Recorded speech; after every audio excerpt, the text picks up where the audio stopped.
नमस्कार दोस्तों, आपका स्वागत है चमत्कारी टोटके में। क्या आप जानते हैं कि कौन से कार्य करने से भाग्य साथ छोड़ देता है? आपने कभी सोचा है कि सब कुछ अच्छा चलता है लेकिन अचानक से जिंदगी में उथल पुथल मच जाती है। मन में यही आता है कि शायद भाग्य साथ नहीं दे रहा है, लेकिन क्या आप जानते हैं ऐसा क्यों होता है? क्यों अचानक से जिंदगी में उथल पुथल मचती है? ऐसे सवाल आपके मन में भी आते हैं तो पुराणों में आपको इनके जवाब मिल जाएंगे।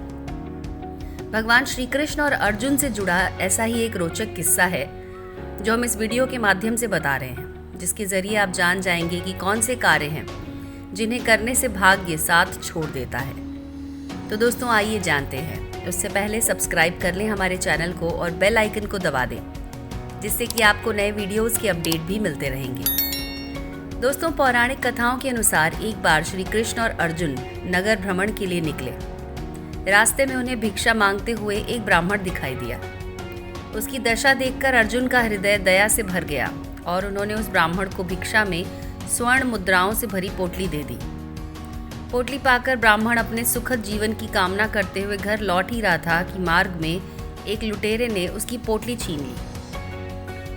दुखी और परेशान मन से ब्राह्मण फिर से भिक्षा मांगने लगा।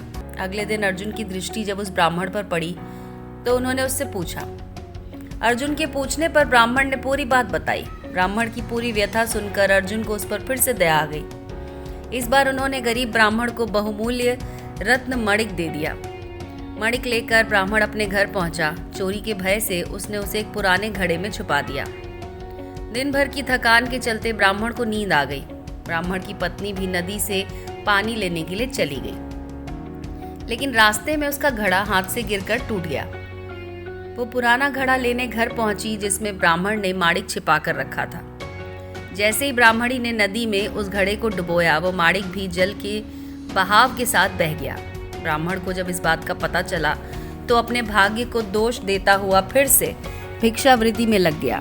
कई दिन गुजर गए। ब्राह्मण जैसे ही भिक्षा मांगता रहा जैसे पहले मांगता था। इस दौरान एक बार फिर श्री कृष्ण और अर्जुन नगर भ्रमण को निकले।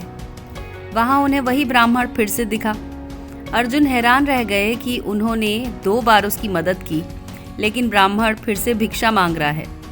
तब उन्होंने सारी घटना उससे पूछी। सब कुछ जानकर अर्जुन बहुत निराश हुए, गहरी चिंता में पड़ गए। तब श्री कृष्ण ने ब्राह्मण की ओर हाथ बढ़ाते हुए उसे 2 कौड़ियां दी। अर्जुन ने श्री कृष्ण को आश्चर्य से देखा और पूछा कि प्रभु, मेरी दी हुई स्वर्ण मुद्राएं और मणिक इसकी दरिद्रता नहीं मिटा सके तो इन कौड़ियों से क्या होगा? अर्जुन के सवाल पर श्री कृष्ण ने कहा कि ब्राह्मण के पीछे पीछे जाएं। शाम हो गई। ब्राह्मण भिक्षा लेकर घर लौटने लगा तो उसे नदी में जाल में तड़पती एक मछली दिखाई दी। ब्राह्मण को उस मछली पर दया आ गई। उसने सोचा कि इन 2 कौड़ियों से मेरा क्या होगा।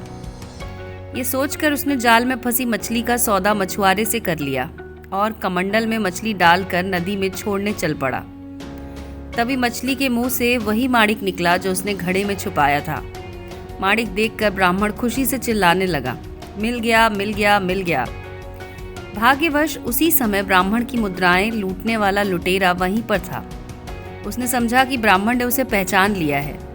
उसने भी पकड़े जाने के डर से स्वर्ण मुद्राओं से भरी हुई पोटली ब्राह्मण को लौटा दी।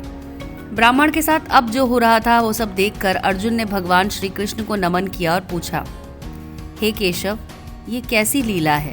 आपका जो काम स्वर्ण मुद्राएं और मूल्यवान मणिक नहीं कर सका, वो आपकी 2 कौड़ियों ने कर दिया। तब श्री कृष्ण ने कहा कि पार्थ, ये केवल अपनी सोच का अंतर है।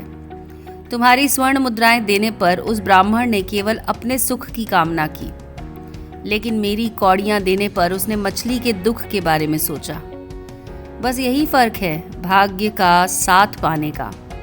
जब भी आप दूसरों के दुख के बारे में विचार कर दूसरे का भला करने के लिए आगे बढ़ते हैं, तब ईश्वर भी आपका साथ देता है। भाग्य अपने आप मेहरबान हो जाता है, लेकिन जो अपने हित के लिए दूसरों का अहित सोचते हैं और करते हैं, उनका भाग्य उनका साथ कभी नहीं देता। तो दोस्तों, कैसी लगी आपको हमारी आज की कहानी? ऐसे ही और वीडियोस के लिए जुड़े रहिए चमत्कारी टोटके के साथ।